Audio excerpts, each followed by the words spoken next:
Senior Fellow at the Chongyang Institute for Financial Studies at Renmin University of China. Professor, thank you so much for joining us on our program. As we just heard, consumer spending has surged during the 5-day holiday. Just how important is this in boosting China's economic recovery from the pandemic? You know, the May Day holiday is the first important holiday in China after China's festival. That's why many people, the whole nation has been waiting for 3 months exactly till the day. So that's why the people are getting ready and they have high enthusiasm to spend their free time and money to enjoy their life. And we see that the greatest significance of this holiday economy to the China's economic recovery from two sides.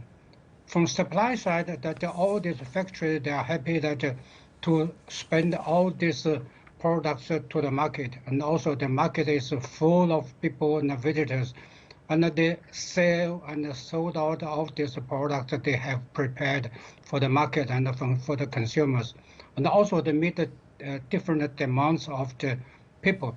From demand side, it's also the same, has a high wave that for consumer. So we already discussed how to implement, to improve, to stimulate the supply side and the demand side in order to move the so-called double circulation. So this is really a test for China's recovery, that circulation for domestic consumption is a very successful policy.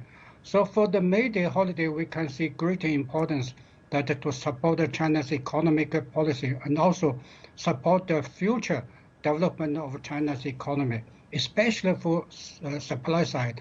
They are encouraged to produce more products to meet the demands, not only for catering products, but also high-tech products have been sold out at a high scale compared to the time before. So we can see varieties of the products have been already pushed in the market. So that's why we see the economic recovery will have really a good driving force from the market, especially from the people's enthusiasm to spend their money.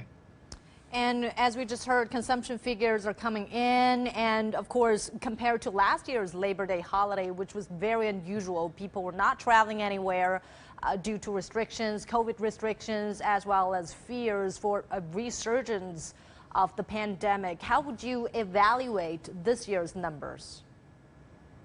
We can see that the total difference of the spending structure during this holiday and the year last. We see the last year is very special, but this year's holiday is also very special because of two reasons. One reason is that the outside international environment is not friendly to China's market, especially some major countries in the Western country that are trying to make a tough policy to slow down China's economy. They have done their best and also all efforts try to stop China from developing economy, especially from trading connections with the outside. So from outside, the conditions is not so friendly as before. This is very typical for China this year. So we see the total difference. And the second is also the pandemic outbreak. The COVID-19 virus still getting serious in some countries, especially in our neighboring countries. They are getting more disaster in this field. So that could have a negative impact on this international supply chain. So during this special time, during the special case, and during the special structure of the economy all over the world, the China's success in the holiday so could show confidence and the enthusiasm of China's economy to the whole world, that China is getting ready to support and to boost the global economic recovery. We do our best. Even they have some difficulties in domestic market in China. We still are facing many challenges and uncertainties, but now the policy and the people getting united together to make one effort that to boost our economic recovery and also At the same time, we do our best to support all those countries who are facing challenges of pandemic outbreak. Yeah. We deliver different products, different equipment there. So we hope that China can do its best also to help the global pandemic fighting. So in this way, China will fulfill its implementation and obligation and responsibility as a major country in the world.